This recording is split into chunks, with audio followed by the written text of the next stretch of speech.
Salam dəyərli izləyicilər. Mən Pro İngilis Dili kanalının beynəlxalq IELTS sertifikatlı ingilis dili müəllimiyəm. Bugün sizlərlə belə bir sualın izahına baxacağıq. Choose the correct variant, düzgün variantı seçin. I would like to read more of those articles, they interest me. Göründüyü kimi nöqtələrin əvəzinə gələn quantifier articles ismini təyin edir. Articles isə burada cəmdədir.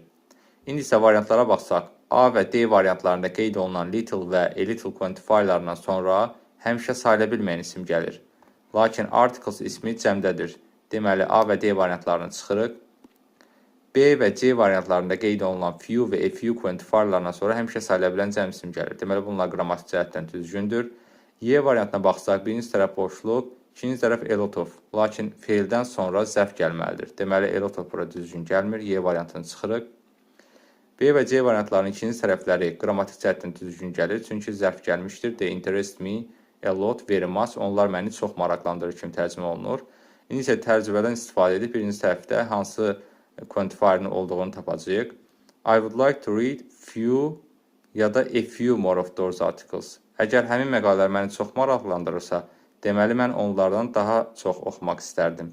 Few-nun mənası az, çox az, a few isə bir neçə, bir qədər kimi tərcümə olunduğundan mən bir neçə daha artıq oxumaq istərdim. Deməli, düzgün cavab C variantı. Dərslərimiz haqqında ətraflı məlumat almaq üçün 051 766 8691 nömrəsi ilə əlaqə saxlaya bilərsiniz. Hazırlığımız buraxılış, blok, MİQ, sertifikasiya və magistr istiqamətindədir. Bu tip videoların daha çox qarşınıza çıxmağını istəyirsinizsə, videonu bəyənib kanala abunə olmağı unutmayın. Daha geniş dərs və test izahlarına baxmaq istəyirsinizsə, kanalın biosundakı YouTube linkinə keçid edə bilərsiniz.